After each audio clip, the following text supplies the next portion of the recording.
चलिए शुरू करें।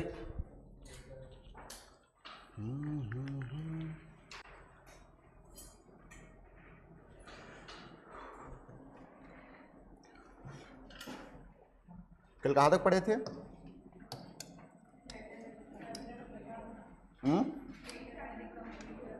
अच्छा, लेटर वैदिक कंप्लीट हो गया था। सो हमने सामान्य परिचय पढ़ लिया अभी तक, ठीक है। उसके बाद स्टोन एज पढ़ लिए, पाषाण काल। देन फिर अपन सिंधु घाटी सभ्यता पढ़ लिए, वैदिक काल पढ़ लिए। अब होता यूँ है कि वैदिक काल के बाद हमने वैदिक काल में दो टर्म देखा। एक हमने उत्तर वैदिक काल देखा, एक ऋग वैदिक काल देखा। ऋग वैदिक काल में लोग महत्वपूर्ण थे, जन महत्वपूर्ण थे, ठीक है। और वहीं उत्तर वैदिक काल जाते जाते हमारे लिए जनपद महत्वपूर्ण होना शुरू हो गया। अब धीरे धीरे जो राष्ट्र वर्ड है ना, ये बहुत ज़्यादा एक्सपैंड होगा और यही जनपद धीरे से महाजनपद हो जाएगा। और भारत में 16 ऐसे बड़े बड़े महाजनपद के बारे में पढ़ना है, ठीक है। और उन 16 महाजनपदों में से धीरे से मगध जो है सबसे महत्वपूर्ण होगा और हम फिर मगध का इतिहास पढ़ना शुरू कर देंगे, जिसमें सबसे पहले हम हर्यंक वंश से स्टार्ट करेंगे, फिर शिशुनाग वंश, उसके बाद फिर नंद वंश और उसके बाद फिर मौर्य वंश। तो ये 4 डायनेस्टी हमको आगे मगध का इतिहास पढ़ना शुरू करना पड़ेगा और वही मगध का इतिहास धीरे से एक्सपैंड होकर पूरी तरीके से भारत का इतिहास बन जाएगा। बात समझ में आ रही है? लेकिन होता यूँ है कि हमने उत्तर वैदिक काल में अरण्यक पढ़ा, उत्तर वैदिक काल में हमने आयुर्वेद पढ़ा, ठीक है। ये बहुत ज़्यादा यज्ञ अनुष्ठान पे फोकस करना शुरू कर दिया है। और जब यज्ञ अनुष्ठान पे फोकस करोगे, मैंने कल ही आपको बताया था, परसों आई थिंक, कि जब यज्ञ होता था लगभग 400 के आसपास और 21 बांझ गाय, 400 बैल ऐसे बलि दिया जाता था। हम अभी एग्रीकल्चर करना शुरू कर चुके हैं और एग्रीकल्चर में हमारे लिए जानवर सबसे महत्वपूर्ण है। और अगर इस स्थिति में आप बलि देते हो तो कहीं ना कहीं प्रॉब्लम क्रिएट होगी। व्यापारी समूह जो है वो ज़्यादा महत्वपूर्ण होना शुरू हो जाएगा। जैसे ही एग्रीकल्चर होता है, अब आप सब्सिडेंस के लिए नहीं काम कर रहे हो, सिर्फ आप अपने पेट के लिए नहीं भोजन इकट्ठा कर रहे हो, आप अब यहाँ से व्यापार करना शुरू करोगे। तो व्यापार कौन करेगा? वैश्य करेगा, ठीक है। वैश्य की इंपॉर्टेंस बढ़ रही थी। जब आप युद्ध लड़ते हो जमीन के लिए तो क्षत्रिय की इंपॉर्टेंस बढ़ रही थी। लेकिन अभी महत्वपूर्ण कौन है? कौन है? पुजारी। इंपॉर्टेंस किसकी है? पुजारी। मेहनत मैं करूं, है ना, व्यापार मैं करूं, लड़ाई मैं लड़ूं, और इंपॉर्टेंस किसकी? ब्राह्मण की। प्रॉब्लम क्रिएट होगी कि नहीं होगी? ये दोनों सब कुछ काम कर रहे हैं और इनको तुच्छ समझा जा रहा है और ये सिर्फ ओम भूर्भुवः स्वः कर दे रहा है और इसको आगे। तो इन लोग दोनों इसके खिलाफ होंगे कि नहीं? और यही हुआ 6वीं शताब्दी BC में। इतना ज़्यादा यज्ञ अनुष्ठान, इतना ज़्यादा कुरीतियाँ फैल चुकी थी कि क्षत्रिय वर्गों ने आंदोलन करना शुरू कर दिया और इसको हम कहते हैं धार्मिक आंदोलन। और यहाँ पे 62 नए संप्रदाय उभरे वैदिक धर्म के खिलाफ। एक हमारा वैदिक धर्म है और उसके खिलाफ हमारे यहाँ 62 नए संप्रदाय उभरे, जिनमें से 3 महत्वपूर्ण है जो कि हमको पढ़ना है: बौद्ध धर्म, जैन धर्म और आजीवक। बात समझ में आ रही है? तो आजीवक, ठीक है, चारवाक वगैरह हम पढ़ेंगे, बट आजीवक ज़्यादा महत्वपूर्ण और बौद्ध और जैन है। तो ये थोड़ा सा ब्रेक हो जाता है इतिहास में। इतिहास वैसे ही है, वैदिक एज, महाजनपद, मौर्य काल, ठीक है। लेकिन वैदिक एज के बाद थोड़ा सा हम स्टॉप लेते हैं और थोड़ा धार्मिक आंदोलन पढ़ते हैं।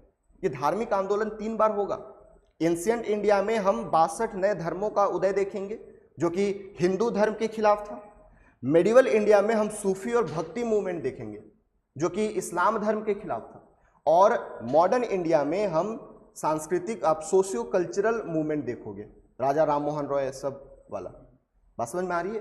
तो ये जब जब कुरीतियां फैली हैं तब तब आंदोलन हुआ है। तो आज अपन शुरू करने वाले हैं अपना नया चैप्टर जिसका नाम है धार्मिक आंदोलन। बेटा आप लोग का नया क्लास है? अच्छा, ब्रेक में थे आपका बेटा? सेम। चलिए, तो थोड़ा सा पहले देख लेते हैं कि है क्या ये सब्जेक्ट या टॉपिक, उसके बाद फिर आगे चलेंगे। किसी को डाउट है लास्ट क्लास में? है तो पूछ लो। किसी को लास्ट क्लास में अगर कोई डाउट है तो पूछ सकते हो। एनीवन? कोई प्रॉब्लम नहीं, ठीक है, कोई प्रॉब्लम नहीं है, बस सही लिखना आना चाहिए। है ना।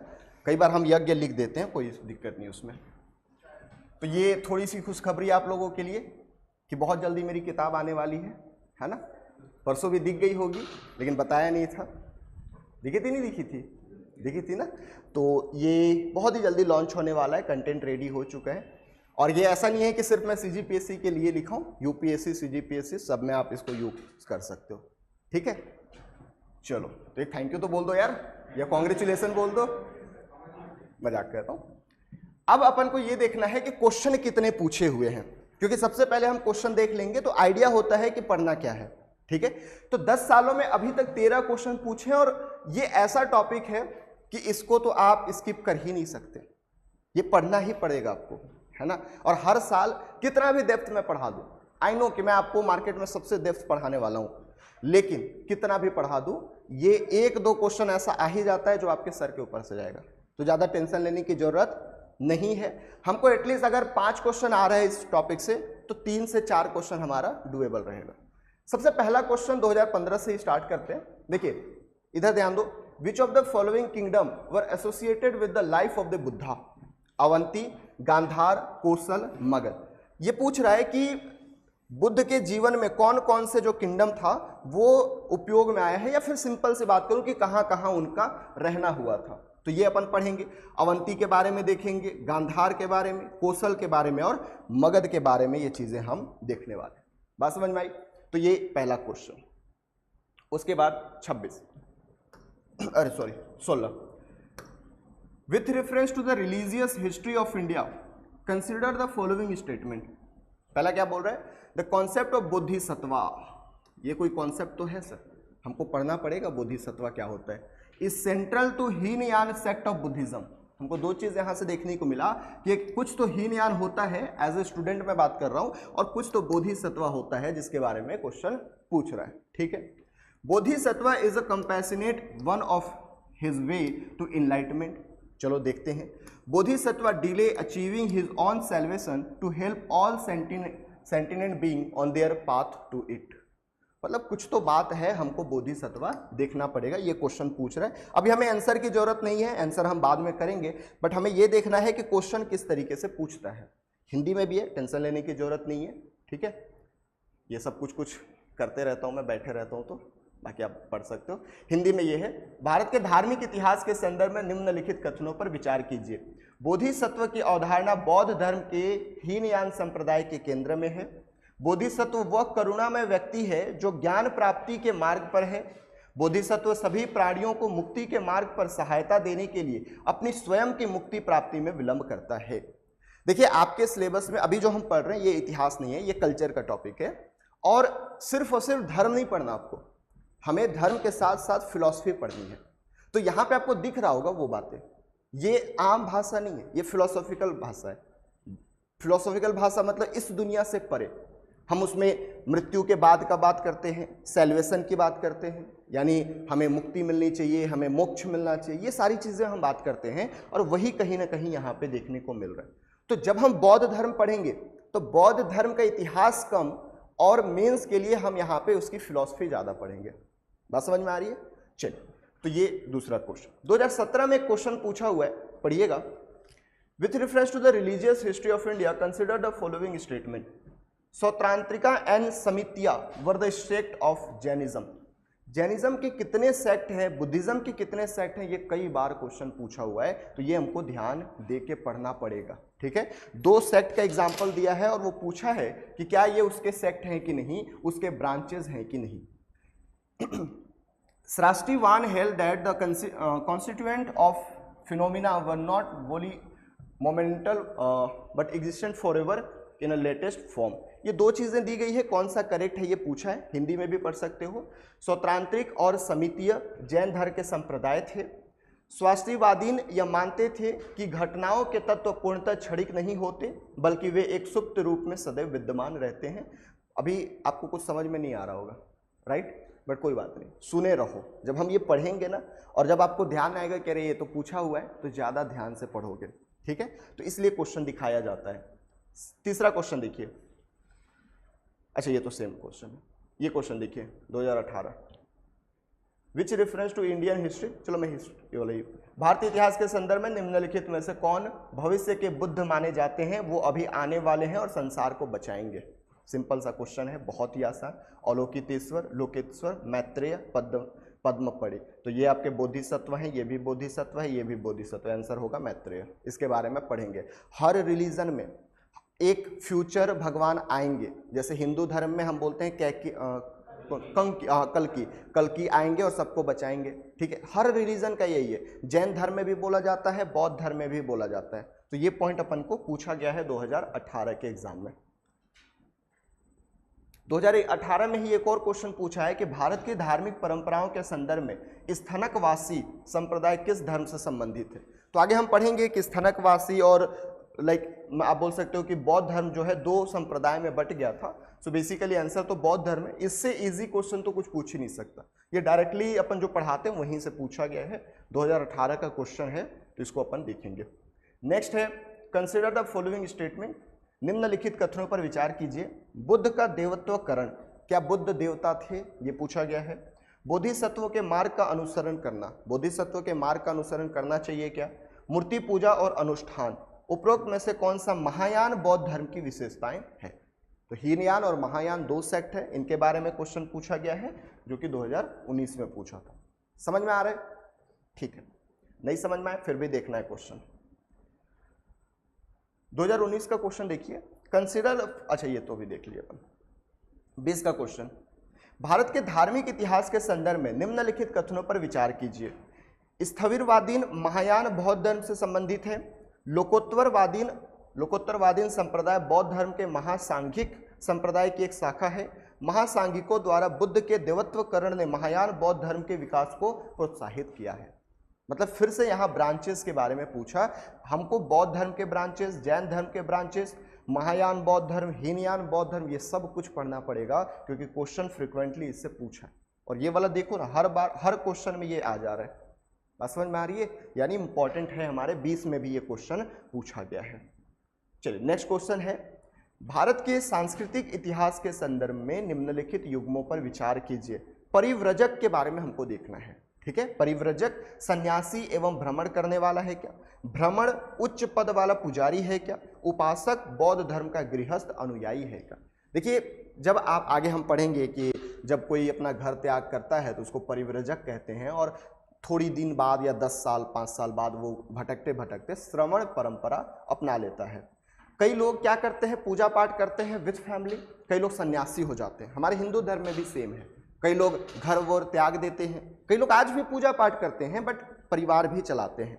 यहाँ भी ऐसा ही कॉन्सेप्ट है। उपासक जो हैं वो अपने परिवार के साथ साथ पूजा पाठ करते हैं, और श्रवण परंपरा जो है वो मतलब पूरी तरीके से घर वर त्याग के करना पड़ता है। तो यही पूछा गया था 2020 में, ठीक है। इजी क्वेश्चन है, ज़्यादा टफ नहीं है। 2020 में एक और क्वेश्चन पूछा गया था कि भारत के सांस्कृतिक इतिहास के संदर्भ में निम्नलिखित में से पारमिताएं शब्द का सही वर्णन कौन सा है। सूत्र शैली में लिखे गए प्रारंभिक धर्मशास्त्र ग्रंथ, ऐसे दार्शनिक संप्रदाय जिन्होंने वेदों की प्रामाणिकता को स्वीकार नहीं किया, वे पूर्णताएं जिनकी प्राप्ति बोधिसत्व मार्ग की ओर ले जाती है, प्रारंभिक मध्यकालीन दक्षिण भारत के शक्तिशाली व्यापारी संघ। सो बेसिकली हमको क्या पूछा है, पारमिताएं के बारे में, पारमिटास के बारे में हमको पूछा गया है, ठीक है। ये भी अपन आगे देखेंगे, 2020 का क्वेश्चन है। 2022 में एक क्वेश्चन पूछा कि भारतीय इतिहास के संदर्भ में निम्नलिखित कथनों पर विचार करना है। नीति पकरण, परिशिष्ट पर्वन, अवदान सत्तम शतक, ठीक है। तो ये उस समय थोड़ा सा टफ माना जाता था, लेकिन अभी के लिए बहुत ही ईजी क्वेश्चन हो गया। 2022 में ये पूछे, मतलब ये टर्म्स हमको पढ़ने पड़ेंगे, यस और नो, ठीक। देख लो इतने ज़्यादा क्वेश्चन कभी मैंने नहीं दिखाया। अभी 4 टॉपिक हमारा हो गया, लेकिन इसमें इतने क्वेश्चन, अभी और भर भर के क्वेश्चन हैं, यानी इंपॉर्टेंट टॉपिक है हमारे लिए, ये छोड़ ही नहीं सकते आप, ठीक है। तो ये अपन 2022 with reference to Indian history consider the following pair. Aryadeva क्या होगा, दिग्नक क्या होगा, नथमुनि ये क्या है। तो बेसिकली ये टर्म पूछा गया है, और ये 2022 में पहली बार यूपीएससी अपना ये पैटर्न लॉन्च किया था। क्या पैटर्न है, नन ऑफ द पेयर। आपको सब कुछ पता होना चाहिए तब जाके ऐसे क्वेश्चन बना सकते हो। और याद रखना उस साल कट ऑफ सबसे लो गया है, क्योंकि ये नया पैटर्न लॉन्च किया था जिसमें कितने पेयर है, only 1 pair, only 2 pair, only 3 pair या all pair, none of the pair, कितने सही है। मतलब आपको अगर तीनों सही पता होगा तभी जाके आप ये क्वेश्चन कर सकते थे। ठीक है, तो ये बहुत ही टफ क्वेश्चन माना गया था उस समय पे, बट अब तो ये कॉमन हो गया है। ठीक है, आर्यदेव, दिगनाग, नथमुनि क्या होते हैं इसके बारे में पूछा गया था। 2023 में एक और क्वेश्चन पूछा गया, आत्माएं केवल पशु और वनस्पति जीवन की ही विशेषता नहीं है, बल्कि चट्टानों, बहते जल तथा अनेक अन्य प्राकृतिक वस्तुओं में भी होती है जिन्हें अन्य धार्मिक संप्रदाय जीवित नहीं मानते। सिंपल पूछा है कि आत्मा सिर्फ जीवित शरीर में नहीं होता, वो अन्य चीज़ों में भी होता है, यानी अजीव पदार्थ में भी होता है। क्या सही है? क्या कौन से धर्म में कहा गया है? तो ये पॉइंट अपन को याद रखना है। ऑप्शन जैन धर्म ही होगा। क्यों? क्योंकि जैन धर्म में आत्मा 2 प्रकार के होता है, ऐसा बताया गया है, जीव और अजीव। ठीक है, तो इसके बारे में पढ़ेंगे, बहुत ही ईजी क्वेश्चन ये था। चलिए, अब ये पॉइंट याद रखिए, ये जो क्वेश्चन पूछा हुआ है ना, ये रिपीटेड क्वेश्चन है। एक बार 2013 में पहले भी पूछा हुआ था, सेम क्वेश्चन पूछा हुआ था 2013 में। ठीक है, तो यहां से रिपीटेड है, इसलिए हमको जरूरी हो जाता है कि हम प्रीवियस ईयर क्वेश्चन को बहुत अच्छे से डिटेल में पढ़ें, है ना। ये 2023 का क्वेश्चन है और 10 साल पहले ये सेम क्वेश्चन पूछा गया था आपका, कहाँ पे? 2013 में। Is it clear? चलिए, 2024 का एक क्वेश्चन है, प्राचीन भारत के संदर्भ में गौतम बुद्ध सामान्यतः निम्नलिखित में से किन उपाधियों से जाने जाते हैं? उनके उपाधि के बारे में पूछा है, न्यायपुत्र, शाक्य मुनि, तथागत। तो याद रखना, शाक्य मुनि और तथागत उनका नाम था या फिर टाइटल था। तो ये क्वेश्चन बहुत ही ईजी है 24 का। चलिए, तो ये रहा 2024 तक का क्वेश्चन। किसी को डर और लग रहा है? नहीं लग रहा है? कोई बात नहीं, पढ़ने के बाद सब इजी लगेगा। ठीक है, शुरू करें फिर, पक्का? तो शुरू करते हैं। सबसे पहले हम बौद्ध धर्म से, और बौद्ध धर्म के बारे में मतलब थोड़ा सा हमें कुछ जानकारी चाहिए प्रीलिम्स के लिए, यानी कि हमें बौद्ध धर्म में सिद्धार्थ गौतम के बारे में थोड़ा सा जानकारी लेना है। लेकिन मैं थोड़ा सा ना ओवरव्यू पूरा दे देता हूँ इतिहास का, ताकि आपको एक रफली आइडिया हो जाए कि हमको बौद्ध धर्म में पढ़ना क्या है। सो बेसिकली ये तो पहले आपको लिखना पड़ेगा, लेकिन उससे भी पहले ना जैन और बौद्ध धर्म के उदय कैसे हुआ इसके बारे में थोड़ा सा पढ़ते हैं। मैंने जैसा थोड़ा सा पहले ही बताया कि वर्ण व्यवस्था यहाँ पे अब जन्म के आधार पर हो गया था। एक 4 वर्ण व्यवस्था में हमने पूरे समाज को बांट दिया था, जो कि सबसे ज़्यादा प्रॉब्लम क्रिएट करने वाला हो गया। क्योंकि अब चूंकि राष्ट्र महत्वपूर्ण हो रहा है, जमीन महत्वपूर्ण हो रहा है, क्षत्रिय का इंपॉर्टेंस बढ़ रहा है और व्यापारी समूह का इंपॉर्टेंस बढ़ रहा है, लेकिन कहीं ना कहीं समाज में वैल्यू किसका है? तो समाज में वैल्यू मिल रहा है अभी भी पुजारी वर्ग को या पुरोहित वर्ग। किसका? 6वीं शताब्दी, 6th सेंचुरी। ठीक है, सो बेसिकली एक तो ये कारण हो गया कि जन्म आधारित वर्ण व्यवस्था हो गया। अब क्षत्रियों को ये प्रॉब्लम हो रही थी कि सारा कुछ करें हम और क्रेडिट किसको जा रहा है? ब्राह्मणों को। ये सिंपल लड़ाई चल रहा था। और याद रखना, जितने भी 62 संप्रदाय उभरे ये सब क्षत्रियों ने उभारा। सिद्धार्थ गौतम क्षत्रिय थे, है ना, महावीर स्वामी क्षत्रिय थे। तो इन लोगों ने ही ये धर्मों का उदय करना शुरू कर दिया, क्योंकि इनकी ही मतलब देखोगे तो ये ज्यादातर डिफोर्स में थे, दोनों के लड़ाई में। अब जब क्षत्रियों ने ये काम आगे शुरू किया तो वैश्य वर्ण को प्रॉब्लम हो ही रही थी। देखिए, व्यापारी कंजूस होता है, ये मान के चलिए, 1-1 रुपए का हिसाब रखता है। और मैं व्यापारी हूँ, मैं गया, सर्दी खांसी हो गया सर मेरे को, और मैं गया पंडित जी के बाद, उन्होंने बोला कि बेटा तेरे ऊपर तो काला साया पड़ा है, तेरे को तो यज्ञ करवाना पड़ेगा। तो बोला बाबा कितना खर्च आएगा? बोले ज़्यादा नहीं, 4000 ब्राह्मणों का, है ना, पेट पूजा करना पड़ेगा और 200 गाय देना पड़ेगा। आई एम बी लाइक कि डॉक्टर पास जाता, मेरा 5 रुपये में काम हो जाता, और ये 5000 का बिल मेरे को थमा दिया और मैं मना नहीं कर सकता था। ये आज का समय है जब मैं डॉक्टर के पास जा रहा हूँ, पहले तो सिर्फ और सिर्फ इसी पे आगे बढ़ा जाता था, झाड़ फूक आज भी गांव में चलता है। तो कहीं ना कहीं प्रॉब्लम थी। तो जैसे ही क्षत्रियों ने नया धर्म बनाया, वैसे भी लाइक अपन तेरे साथ हैं, ठीक है, मैं तेरा साथ देगा। और जितना पैसा देना हुआ, जितना सपोर्ट, फाइनेंशियल सपोर्ट जो हुआ, किसी भी धर्म को चलाने के लिए पैसा सबसे महत्वपूर्ण है। आप सिर्फ ऐसे ही धर्म नहीं चला सकते। इसलिए आज आप देखते होंगे कि जितने बड़े बड़े आज आप देखोगे लाइक जितने भी ऋषि हैं बड़े बड़े, कहीं ना कहीं उनका फाइनेंस पीछे चल रहा है, पूरा एक लाइक उनका व्यवस्था बैठा हुआ है, तब जाके वो चला पा रहे हैं। तो जब क्षत्रिय आगे बढ़े वैसे उनको पैसा देना शुरू कर दिए। अब ज्वाइन कौन करेगा? मान लो मैंने व्हाट्सएप ग्रुप बनाया, ज्वाइन कोई करना चाहिए ना, तो ज्वाइन करने वाले शूद्र आगे। क्यों? वैदिक धर्म में शूद्रों की स्थिति बहुत खत्म थी, और जब बौद्ध धर्म आया तो सबने ऐसा कहा कि हम ऐसा मानते ही नहीं, वर्ण व्यवस्था नहीं मानते, हम हमारे यहाँ सब बराबर है। एक पुजारी और एक क्षत्रिय और एक वैश्य साथ में बैठ के खाना खा रहे। सोचो आज आप गांव में हो, गांव में आपकी कोई इज्जत नहीं है, आपको कोई वैल्यू नहीं दे रहा है। शहर गए, बाबू भैया आइए बैठिए, साथ में बैठा के खाना किया जा रहा है। गांव जाओगे वापस? बोलो जाओगे? कभी नहीं। बोलोगे मैं यहां झाड़ू लगा के रह लूंगा लेकिन यहीं रहूंगा। क्यों? इज्जत है। वैदिक धर्म में कोई इज्जत नहीं थी शूद्रों की, बौद्ध धर्म में, जैन धर्म में बहुत रिस्पेक्ट मिलना शुरू हो गया। ठीक है, तो ये जल्दी से अपना वैश्य धर्म जो है और शूद्र धर्म जो है वो अट्रैक्ट होना शुरू हो गया। दूसरी चीजें, हमने मध्यम मार्ग अपनाना शुरू कर दिया। आप बौद्ध धर्म में देखोगे कि हमने मध्यम मार्ग अपना लिया कि ज्यादा टफ भी नहीं और ज्यादा इजी भी नहीं, तो सबको अट्रैक्ट करना शुरू हो गया, और यही सब कारण था। दूसरी चीज मैंने आपको बताया, यज्ञ बहुत होता था, पशुओं की बलि दी जाती थी, जो कि कहीं ना कहीं प्रॉब्लम था एग्रीकल्चरल सोसाइटी के लिए। हमें एग्रीकल्चर करना है, बैल को तुम दान मतलब बलि दे दोगे तो हल क्या तेरा बाप जोतेगा, ये वाली फीलिंग आ रही थी। तो यही मेन कारण। फिर वैदिक धर्म में जटिलता और खर्चीला स्वरूप, सेम अभी आपको समझाया कि बहुत खर्चीला था। अगर आपको एक यज्ञ करवाना है तो बेटा मान लो आपकी 4 पुश्तें पीछे चली गई, बस समझ में आ रही है, 4 पुश्तें पीछे चली गई, इतना ज्यादा खर्चीला हुआ करता था। दूसरी मोस्ट इंपॉर्टेंट चीज कि गौतम बुद्ध और महावीर का कुशल नेतृत्व, ये ऐसे नहीं थे कि हमने बस बता दिया तुमको करना है तो करो, ऐसा नहीं, ये साथ में रहते थे। हम आगे पढ़ेंगे संघ के बारे में, ठीक है, ये संघ बनाते थे, साथ में भिक्षुओं के साथ रहते थे, डेली उपदेश देते थे, डेली उनको गाइड करते थे। तो ये सब कारण था इनके नेतृत्व का। और सबसे मोस्ट इंपॉर्टेंट चीज, जैसा कि मैंने आपको बताया कि जब तक आपके पास बैकएंड सपोर्ट नहीं है ना, आज आप देखोगे जितने भी क्रिमिनल होते हैं वो किसके दम पे उड़ते, क्या उनकी इतनी औकात होती है? कतई नहीं। वो दौड़ेंगे, अरे मेरा भैया ये हैं, ये चाचा मेरे विधायक हैं, होता है नहीं होता है। जब आप कहीं आगे बढ़े और नेताओं का आपको सपोर्ट मिल गया, कलेक्टर का सपोर्ट मिल गया, अधिकारियों का सपोर्ट मिल गया, बेटा आप रुकने वाले नहीं हो। और यही हुआ बौद्ध धर्म और जैन धर्म में। जैसे ही बौद्ध धर्म जैन धर्म आया, अभी हम आगे पढ़ेंगे मगध का इतिहास में बिंबिसार के बारे में।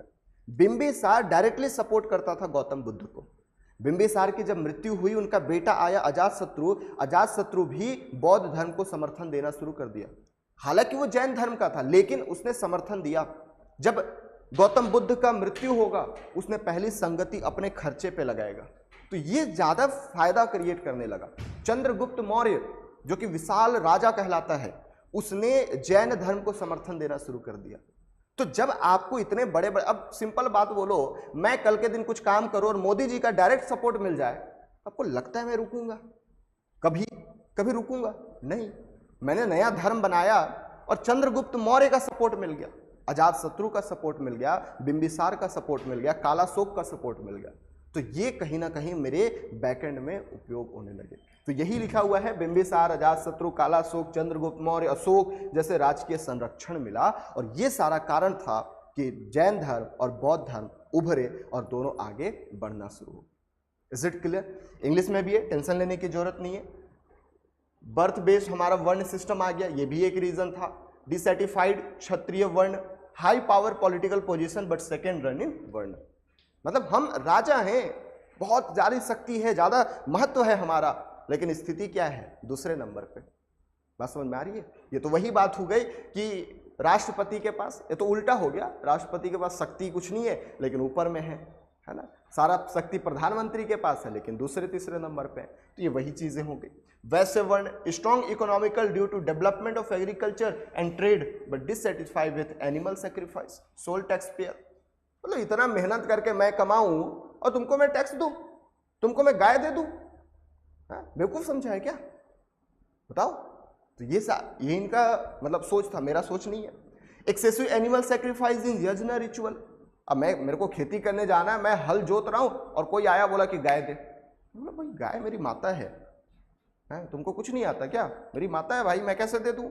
और ये सारी चीजें प्रॉब्लम क्रिएट हो गई। Ritualistic and costly form of वैदिक रिलीजन, इतना ज़्यादा मतलब कॉस्टली हो जाता था कई बार यज्ञ करना कि सोचो, ठीक है। Efficient leadership of Buddha and Mahavir and Bimbisara, Ajatashatru, Kalashoka, Chandragupta Maurya, Ashoka give state patronage. तो ये कई कारण थे जिसके वजह से बौद्ध धर्म और जैन धर्म जो है आगे फ्लरिश हुआ। तो टॉपिक लिखिए, समझ में आया बेटा इतना?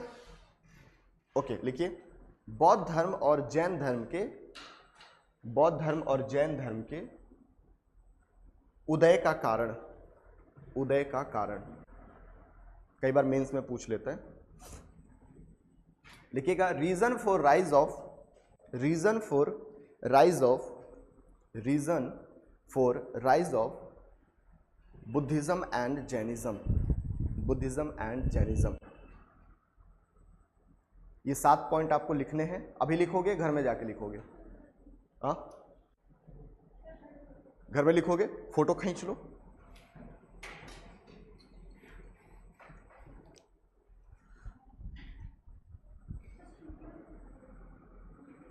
खींच लो ना, कब भेजूंगा कब नहीं भेजूंगा।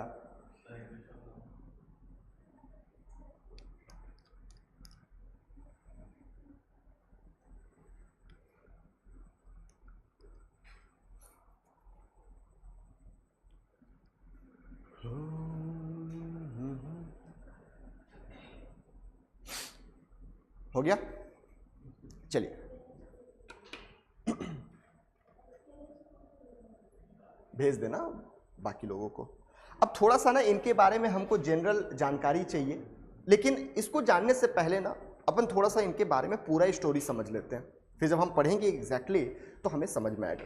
देखिए इनका जन्म जो है 563 BC में एक क्षत्रिय कुल में होता है ना, लुम्बिनी के जगह पे। और बेसिकली शुरुआत से ही जब इनका जन्म हुआ, पूरी स्टोरी ध्यान से सुनिएगा, है ना, जैसे भी कंफर्टेबल होकर बैठना है बैठ जाओ। लगभग ये 5 से 10 मिनट स्टोरी चलेगा, और ये स्टोरी अगर आपके दिमाग में बैठ गया तो बिलीव मी आगे फिर आपको बहुत ईजी लगने वाला है। ठीक है, चलिए शुरू करते हैं फिर। 563 में इनका जन्म होता है। इनके पिता का नाम सुद्धोधन और माता का नाम यशोधरा रहता है। ये अपनी ससुराल या फिर अपने मायका जा रही थी इनकी माता, और बीच में ही लुम्बिनी कपिलवस्तु जगह है, नेपाल जाते समय आप देखोगे, वहीं बीच जंगल में इनका मतलब प्रसव पीड़ा शुरू हो जाता है और उसी जगह पे इनका जन्म होता है। लेकिन जन्म के समय पे देखो आज टाइप का डॉक्टरी या फिर मेडिकल इतना हाई इक्विपमेंट पहले तो था नहीं। बहुत ज़्यादा ब्लड की कमी हो जाने के कारण, है ना, ब्लड निकल जाने के कारण लगभग 6-7 दिन जाते जाते तक उनकी माता का देहांत हो जाता है। एक तरफ खुशी था बच्चे होने का, एक तरफ दुख था कि उनकी पत्नी का या फिर उनकी माता, मतलब आप बोल सकते हो कि उनकी माता का देहांत हो गया। उनकी पालन पोषण उनकी मौसी द्वारा किया गया, जिनका नाम है गौतमी बालाश्री। इसीलिए आप देखोगे कि उनका नाम गौतम या फिर आप सिद्धार्थ गौतम कहा जाता है इसी नाम पे, क्योंकि उनकी माता की बहन या उनकी मौसी गौतमी बालाश्री ने उनका देख रेख किया था। जब इनकी जन्म हुई बहुत ज़्यादा ललक, एक होता है ना कि भगवान का जन्म हुआ है ऐसा मानते हैं, तो उनकी मतलब एक अलग ही परछाई निकलती है। इसी समय पे उनके राज्य में एक बहुत बड़े सन्यासी आए, और जब सुद्धोधन ने उनको अपने यहाँ बुलाया, उन्होंने भविष्यवाणी की, और भविष्यवाणी ये था कि आपका बच्चा विश्व लीडर बनेगा, वर्ल्ड लीडर बनेगा। सुद्धोधन 2 मिनट के लिए खुश हुए। फिर उन्होंने पूछा क्या मेरा बेटा राजा बनेगा? उनको लगा कि अलेक्जेंडर द ग्रेट जैसा राजा बन जाएगा। बोले कि नहीं, ये महान शासक नहीं बनेगा, ये महान टीचर बनेगा। देखिए आज भी भारत में टीचरों की उतनी रिस्पेक्ट नहीं है जितना कि पावर की है, अधिकारियों की है। ठीक है, सुद्धोधन 2 समय के लिए चिंतित हो गया कि ये कैसा, हम तो राजा हैं, हम क्षत्रिय वर्ण हैं, और ये शिक्षक बनेगा, ऐसा नहीं हो सकता। तो उन्होंने बोला कि कब बनेगा? तो सन्यासी बोलते हैं कि इतना भी मत हमको भगवान समझो, हम ये नहीं बता सकते कब बनेगा, लेकिन हाँ क्या होगा तो बनेगा ये हम बता सकते हैं। उन्होंने बताया कंडीशन कि ऐसा ऐसा कंडीशन होगा तो ये सन्यासी बन जाएगा। उसको रोकने के लिए सुद्धोधन ने बहुत प्रयास किया, सब कुछ से दूर रखा, जो जो चीज़ें उन्होंने बताया था उससे दूर रखने की कोशिश की। ये बहुत बड़ा बिल्डिंग बनाया गया, महल बनाया गया, उस महल में हर सुख सुविधा दिया गया कि इसको बाहर की दुनिया में जाने की कोई ज़रूरत ही ना पड़े। जो चाहिए था उस महल में मिलता था। उसका एक भाई हुआ करता था देवदत्त, चचेरा भाई हुआ करता था। उसकी बहन जो कि बहुत ही सुंदर कन्या थी, उससे विवाह करवा दिया गया 16 साल की उम्र में कि भाई तू मस्त अपने बीवी के चक्कर में पड़े रह, है ना, बाल बच्चे कर, राहुल बेटा हुआ उनका, तो बाहर निकलियो मत, क्योंकि टीचर नहीं बनना है, ठीक है। आज हमारे घर में भी बहुत लोग यही कहते हैं कि क्या कर रहा है टीचर, ये टीचर कौन बनता है। तो ऐसा ही हाल था सिद्धार्थ गौतम के। लेकिन वही बोलते हैं ना कि जो लिखा होता है वो तो होना निश्चित है। एक दिन देवदत्त, अब ऑब्वियस सी बात है दोनों भाई हैं, एक को फुल लग्जरियस लाइफ मिल रही है और एक भी लाइक कि वो आता है ना फीलिंग कि हमने ऐसा क्या घटा कर दिया। तो एक दिन देवदत्त ऐसे जलस में बोल दिया कि अबे भाई भाई में नहीं होता है, अबे तू ज़्यादा होशियार बन रहा है, मर जाएगा एक दिन, ज़्यादा होशियार मत बन, मैं तो दुनिया घूम के आया हूँ। ये बात ना लग गई सिद्धार्थ गौतम के, वो भी लाइक मर जाऊंगा है, ये वर्ड उसने पहली बार सुना था। वो कंफ्यूज हो जाता है, लाइक बहुत ज़्यादा टेंशन में आ जाता है। उस समय पे उसका एक घोड़ा होता है और एक उसका साथी होता है जिसका नाम है चन्ना। चन्ना से पूछता है कि क्या ये सच बोल रहा है। बोला कि हाँ बिल्कुल सच है, सच्चाई अगर आपको जानना है तो आपको महल से निकलना पड़ेगा। उसने बोला मुझे निकलना है। चन्ना पहले मना कर देता है क्योंकि आज्ञा नहीं था, लेकिन बहुत जिद करने के बाद रात में इन लोग एक दिन बाहर निकल जाते हैं बिना किसी को बताए।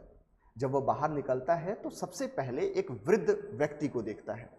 वृद्ध व्यक्ति को देखने में पूरे झुर्रियाँ आ गई थी, है ना, चल नहीं पा रहा था। और सिद्धार्थ गौतम यहाँ पे एकदम यंग सुडौल बॉडी उसका, है ना, बॉडी बिल्डो, लाइक जिम जाके एकदम पूरा बाइसेप वगैरह बना के रखा है। चन्ना से पूछता है क्या मैं भी बुढ़ा हो जाऊंगा। बोलता है हाँ सबको होना है, मैं भी होऊंगा, आप भी होंगे, एक दिन होना ही है। वो थोड़ा सा और टेंशन में आ जाता है। आगे बढ़ते हैं। एक बहुत ही बीमार व्यक्ति पड़ा था जो कि खटिया में पड़ा हुआ है ना, क्लीनिंग वगैरह सब उसके परिवार करे, कुछ अपने से नहीं कर पा रहे। ये देख के वो और चिंतित हुआ। बोला कि क्या मैं भी ऐसा कभी होऊंगा। बोलते हो सकता है, सबको होना है, एक दिन बीमार सबको होना है, इस तरीके से हो ही सकता है। आगे बढ़ा तो एक मृत शरीर बैठा हुआ, मतलब लेटा हुआ था और सब लोग रो रहे थे। तो उसने पूछा कि क्या मेरी भी मृत्यु हो जाएगी। तो बोले हाँ ये तो सत्य है, जो इस दुनिया में आया है उसको जाना ही पड़ेगा, आपकी भी मृत्यु होगी, मेरी भी मृत्यु होगी। ये तीन दृश्य देखने के बाद ना बिल्कुल लाइक ऐसा हो गया कि हमें ये तो पता ही नहीं था, ठीक है। बहुत ज़्यादा उदास, बहुत ज़्यादा परेशान हो गए सिद्धार्थ गौतम। लेकिन उसी समय थोड़ा आगे जाने के बाद उनको कुछ भिक्षु मिले और वो केसरिया वस्त्र धारण किए हुए, पैर में कुछ नहीं, कोई चिंता नहीं, सिर्फ चले जा रहे हैं, चले जा रहे हैं, चले जा रहे हैं। पैर में कंकड़ पड़ रहा है, धूल पड़ रहा है, कोई चिंता ही नहीं, कोई सिकन ही नहीं शरीर पे, चेहरा पे। इसको देख के थोड़ा सा आशा आया, होप आया सिद्धार्थ गौतम का, और ये चार दृश्य उनके जीवन को बदल दिया। जैसे वो घर आए सोच में पड़ने लग गए कि ये मैं क्या कर रहा हूँ आज तक, है ना, गृहस्थ जीवन में मैं पढ़ के बीवी बच्चे के चक्कर में बर्बाद हो रहा हूँ, ठीक है। तो गृहस्थ जीवन से अब मुझे हटना पड़ेगा, मुझे बाहर जाना पड़ेगा। और 29 साल की उम्र में वो घर त्याग देते हैं अपने घोड़ा कांतक और अपने साथी चन्ना के साथ, और बाहर चले जाते हैं। याद रखना बौद्ध धर्म और जैन धर्म में ना हर घटना के लिए एक अलग वर्ड दिया गया है। तो जब वो घर त्यागते हैं तो उनको परिव्रजक कहा जाता है, ठीक है, परिव्रजक बन गए। घर त्यागने की परंपरा को महाभिनिष्क्रमण कहा जाता है। तो घर त्यागे, महाभिनिष्क्रमण हुए और जाके आगे परिव्रजक हो गए। परिव्रजक का मतलब घर छोड़ के, ज्ञान की प्राप्ति के लिए घर छोड़ने की परंपरा को परिव्रजक कहा जाता है।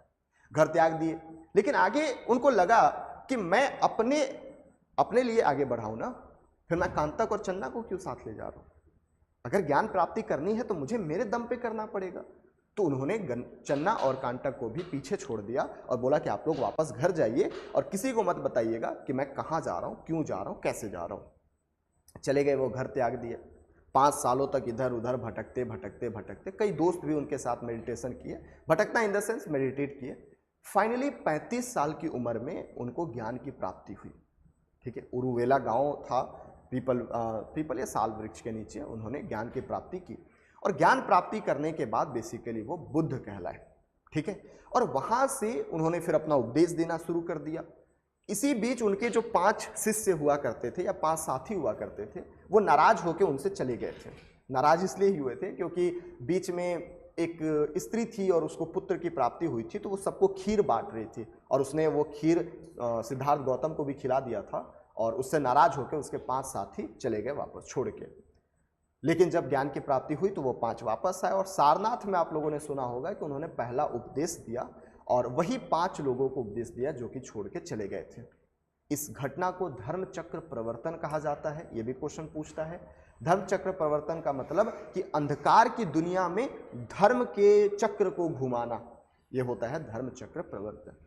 यहीं से उनकी यात्रा आगे बढ़ी, कई जगह पे गए, अलग अलग जगहों पे जाके उन्होंने उपदेश देना शुरू किया। और बेसिकली आप आगे देखोगे कि 465 इस टाइम पीरियड पे 483 बीसी में इनकी मृत्यु हो जाती है। ठीक है, ये एक शिष्य के घर जाते हैं और वो उनको कुछ भोजन परोसता है और उस भोजन के कारण उनको पेचिश हो गया और बेसिकली वहीं उनकी मृत्यु हो गई। मृत्यु जब हुई तो उस समय पे मगध का शासक अजातशत्रु था। जैसे उसको पता चला कि सिद्धार्थ गौतम या बुद्ध की मृत्यु हो गई है, उसने एक संगति बुलाया। संगति का मतलब काउंसिल होता है, मीटिंग होता है, और उस मीटिंग में जितने भी उपदेश थे, उनके जो भी ज्ञान था, उस सारे ज्ञान को कंपाइल करना शुरू कर दिए। और यहीं पे आप देखोगे कि 2 बुक लिखा गया, जिसके बारे में हम पहले भी डिस्कस कर चुके हैं, त्रिपिटक। त्रिपिटक में 2 किताब इसी समय लिखा गया, सुत्त पिटक और विनय पिटक, जिसको कंपाइल करने का काम जो है उनके शिष्य उपाली और आनंद ने किया था। तो ये पूरी स्टोरी है जो कि हम आगे डिटेल में पढ़ेंगे। एक रफ मैंने आपको आइडिया दिया। यहाँ तक किसी को कुछ पूछना है तो बताइए। किसी को कुछ पूछना है? समझ में आया? तो अब इनके बारे में बेसिक जानकारी हमको थोड़ा सा हो जाना चाहिए। ये कई बार क्वेश्चन, हाँ जी, उनका रीजन ये था कि हम तपस्या कर रहे हैं और आपने भंग कर दिया, तपस्या भंग कर दिया, खाना खा लिया ना आप, भोजन कर लिए तो आपने भंग कर दिया, तो हम आपसे जा रहे हैं, हम इतना मेहनत कर रहे हैं, है ना। आप लोग मान लो 5-4 लोग का ग्रुप है सेल्फ स्टडी का, या फिर आप ग्रुप स्टडी करते हो, और ये बीच बीच में अपना घर चल देती है ना, इसको घर की याद आती है, तो आप भी लाइक कि तुमसे ना हो पाएगा बेटा, हम जा रहे हैं वापस, हम अपना अलग सेल्फ स्टडी करेंगे। ठीक है, तो इस तरीके से नाराज होकर वो भी चले गए थे कि आपने तो भंग कर दिया, आपने भोजन कर लिया। ठीक है, और किसी को कुछ? चलो, सो बेसिकली सामान्य परिचय में संस्थापक का नाम आपको पता होना चाहिए, सिद्धार्थ गौतम हुआ करता था। अन्य नाम याद रखना बेटा, इसको शाक्य मुनि, प्रच्छन्न याद रखना। प्रच्छन्न जो है ये डिस्प्यूटेड है, क्योंकि आगे हम रामानुजन के बारे में पढ़ेंगे, उनको भी प्रच्छन्न बुद्ध कहा जाता है, तो ये कई बार डिस्प्यूटेड है, तो इसको याद रखिएगा। बुद्ध के लिए भी प्रच्छन्न वर्ड यूज किया जाता था, और इनको तथागत भी कहा जाता है। जन्म कहाँ हुआ इनका? तो 563 बीसी में, आप लोग लिखते जाओ इसको, 563 बीसी में बैसाख पूर्णिमा को इनका जन्म होता है लुम्बिनी नेपाल में। और इसका साक्ष्य हमको कहाँ से मिलता है? तो रूमनदेई स्तंभ है, बुद्ध के जन्म का सूचक है, यानी वहीं से हमको साक्ष्य देखने को मिलता है। कौन से वर्ण से थे? तो क्षत्रिय वर्ण के थे, है ना। शाक्य क्लैन, शाक्य वंश हुआ करता था उनका, और याद रखिएगा उनका जो चिन्ह है वो शेर हुआ करता था। मल्ल महाजनपद हम आगे पढ़ेंगे। पिता का नाम सुद्धोधन था और प्रिंसिपैलिटी कपिलवास्तु हमने देखा। माता का नाम महामाया देवी था, जो कि कोसल महाजनपद की थी, और बुद्ध को जन्म देते समय इनकी मृत्यु हो गई थी। इनकी पत्नी का नाम यशोधरा है, जिनको हम बिंबा, गोपा या मकच्छना भी कहते हैं। राहुल इनका बेटा है, नाम तो सुना ही होगा। मौसी गौतमी बालाश्री ने इनका पालन पोषण किया था, और 483 बीसी में कुशीनगर में इनका देहांत हो जाता है। ये पॉइंट आपको याद रखने। इंग्लिश नहीं है, अभी नहीं है, ये एक्चुअली मेरी किताब का वो है, मटेरियल है। ठीक है, फाउंडर पूछ लो, मैं बता देता हूं, जहां जहां डाउट होगा पूछ लीजिएगा। ये फाउंडर हो जाएगा, बर्थ प्लेस, वर्ण, क्लैन, ये महाजनपद, फादर प्रिंसिपैलिटी, मदर वाइफ, पुत्र, पालन करता तो सिंपल, महापरिनिर्वाण, इसको महापरिनिर्वाण ही कहते हैं। बताऊंगा क्यों कहते हैं।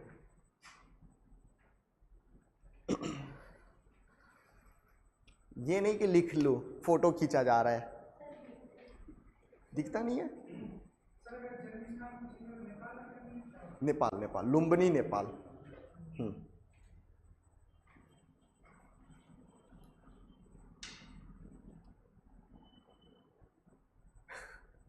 लिख लो भाई, फोटो मत खींचते रहो, लिखोगे तो कुछ याद हो जाएगा। वहां से उनका साक्ष्य मिला है जन्म का। हाँ, रोमनदेई अभिलेख।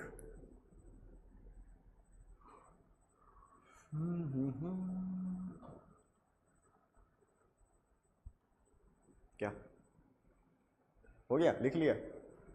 कहाँ लिखा है? फोटो खींच लिया?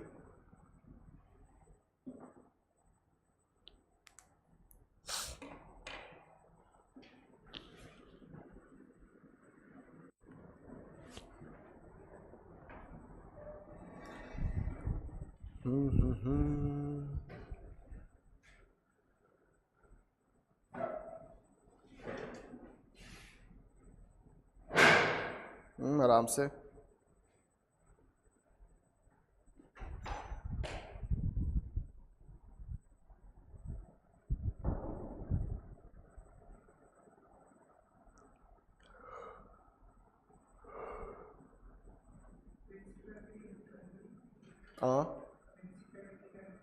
प्रिंसिपैलिटी ही लिख लो, वो स्थान है, लाइक बोल सकते हो आप,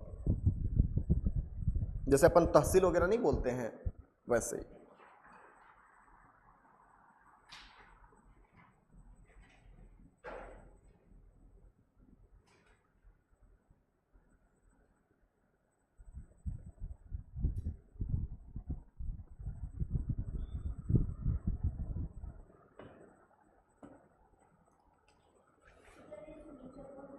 क्या evidence? The birth evidence of Buddha was found from Rummindei स्तंभ, रोमनदेई पिलर।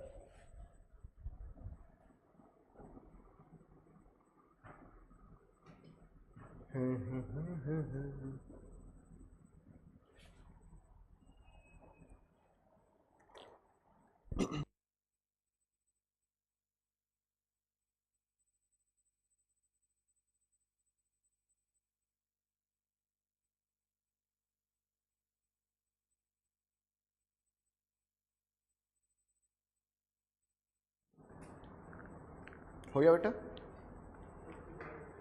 हाँ बच्चे, इनके बर्थ का एविडेंस कहाँ से मिला है ये बता रहा है। तो रोमनदेई पिलर है एक, वहां से इनको बर्थ के बारे में पता चला है हमको, तो ये एविडेंस है। लिख लो, birth evidence of Buddha was found from Rummindei pillar. ठीक है, तो ये पॉइंट लिखा गया है।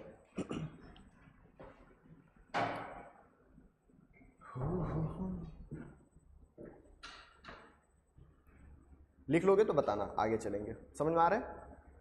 चलो चलें आगे।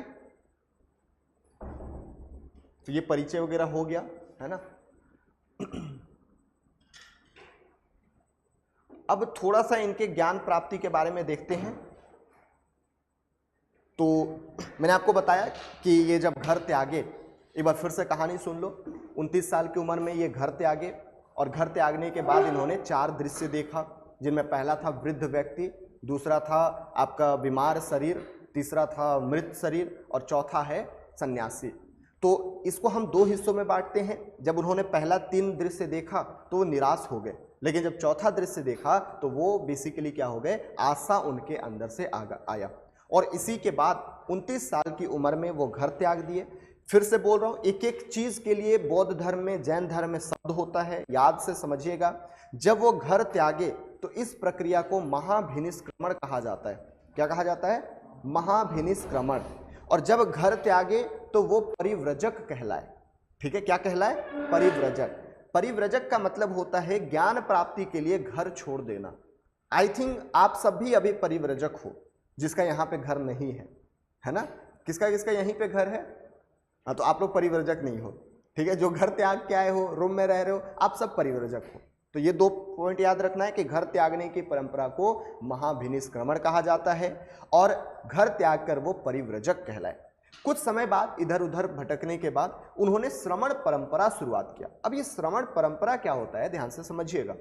बौद्ध धर्म जो है, या जैन धर्म, या फिर जितने भी 62 संप्रदाय हैं, उनका मेन मकसद था हिंदू धर्म या वैदिक धर्म के कुरीतियों के खिलाफ एक मूवमेंट चलाना।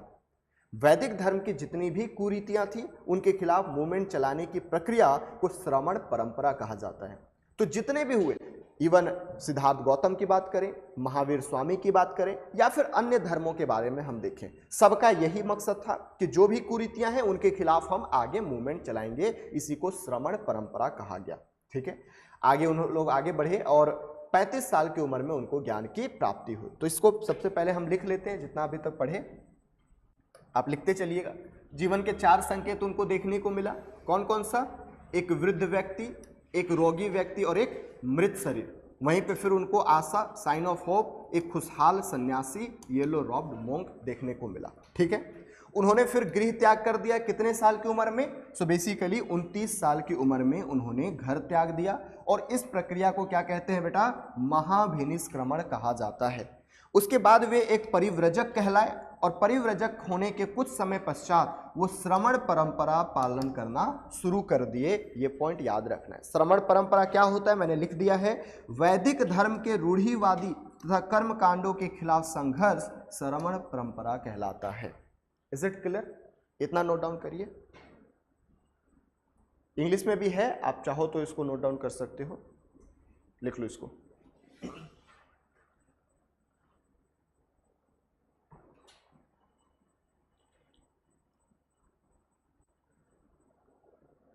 फोटो खींच लो लिखने के लिए, बाकी हिंदी वाला कर देता हूं।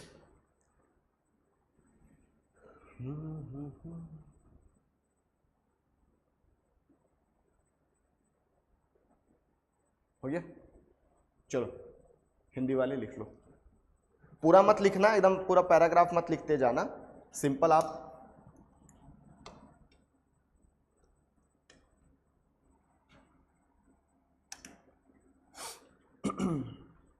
चलो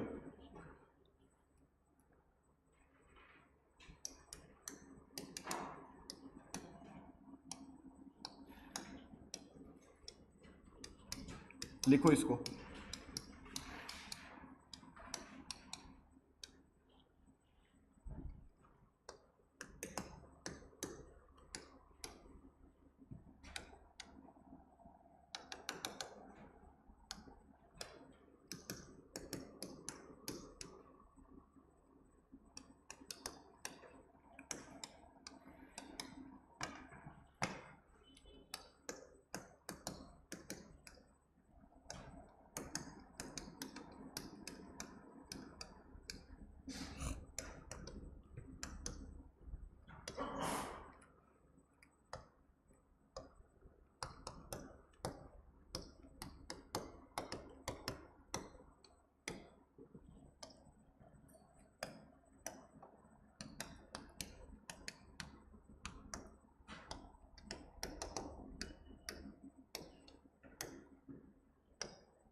लिखो इसको।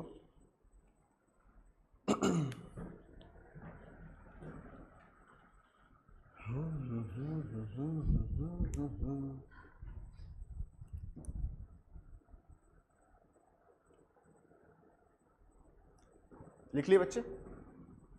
नहीं लिखे हो तो लिखो ना।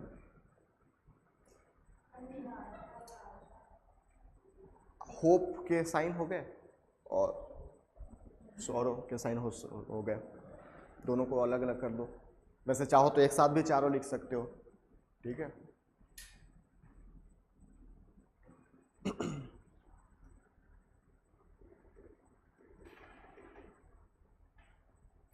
यहां तक लिख लिए?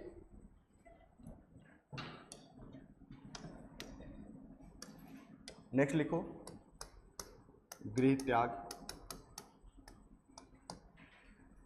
कितनी एज में? 29 की उम्र में। शॉर्ट में लिख लो, बाकी तो लिया ही है मैंने। इस परंपरा को क्या कहा जाता है? तो याद रखना महाभिनिष्क्रमण। क्रमण।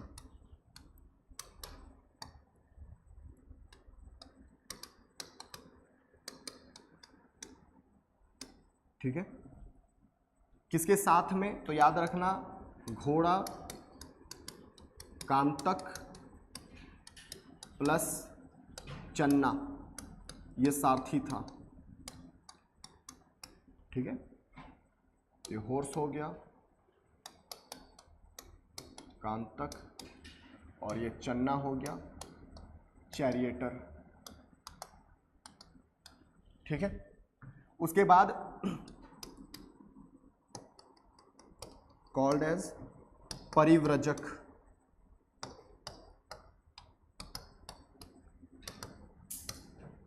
वे परिव्रजक कहलाए। याद रखना बेटा कि ज्ञान की प्राप्ति के लिए घर त्याग को परिव्रजक कहा जाता है, ठीक है। ये पूछा जाता है इसलिए मैं बार बार इसमें फोर्स कर रहा हूं। दूसरी चीजें कि उन्होंने बाद में लेटर घोड़े और सारथी को छोड़ दिया। ही left there horse कांटक and charioteer चन्ना को छोड़ दिया, ठीक है। आफ्टर सम टाइम, कुछ समय बाद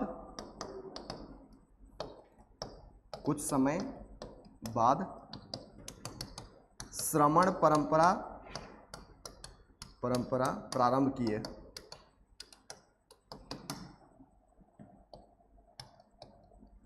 श्रमण ट्रेडिशन, आफ्टर सम टाइम ही फॉलो श्रमण ट्रेडिशन।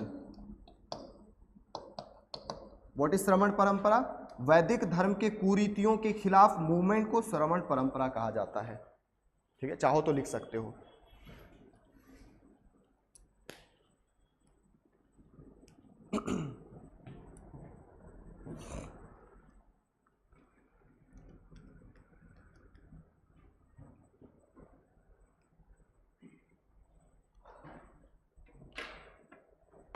तो आज की सेवा यहीं पे समाप्त होती है ना। कल हम आगे की बातें करेंगे, उनको ज्ञान प्राप्त। हाँ बेटा, श्रमण परंपरा को क्या बोलते हैं? अच्छा, मतलब क्या है? वैदिक धर्म की कुरीतियों के खिलाफ चलाए गए मूवमेंट, आंदोलन को श्रमण परंपरा कहा जाता है, ठीक है। पीडीएफ में सब कुछ दिया हुआ है, आप शॉर्ट नोट्स बना लीजिए, बाकी पीडीएफ में है सब कुछ, मैं आपको भेज दूंगा, वो आप एक बार पढ़ लीजिएगा, ठीक है। श्रमण, श्रमण इंग्लिश में भी लिख दिया मैंने, श्रमण, श्रवण मत लिख देना। क्या डेफिनेशन बता तो रहा हूं।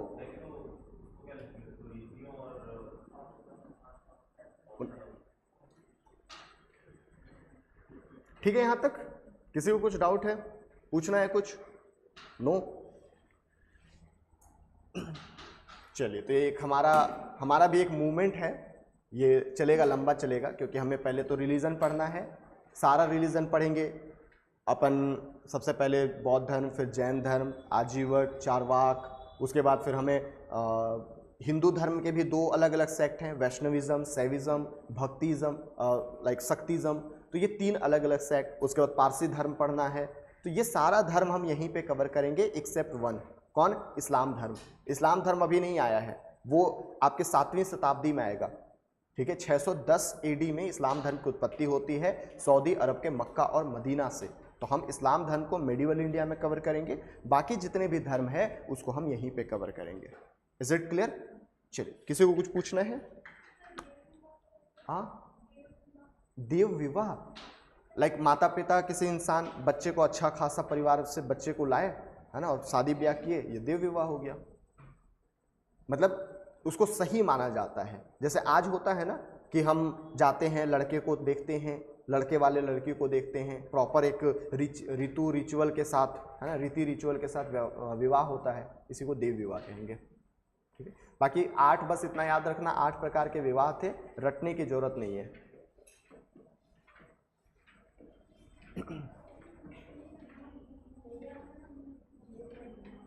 और किसी को कुछ पूछना है? एनीवन? नो? Thank you.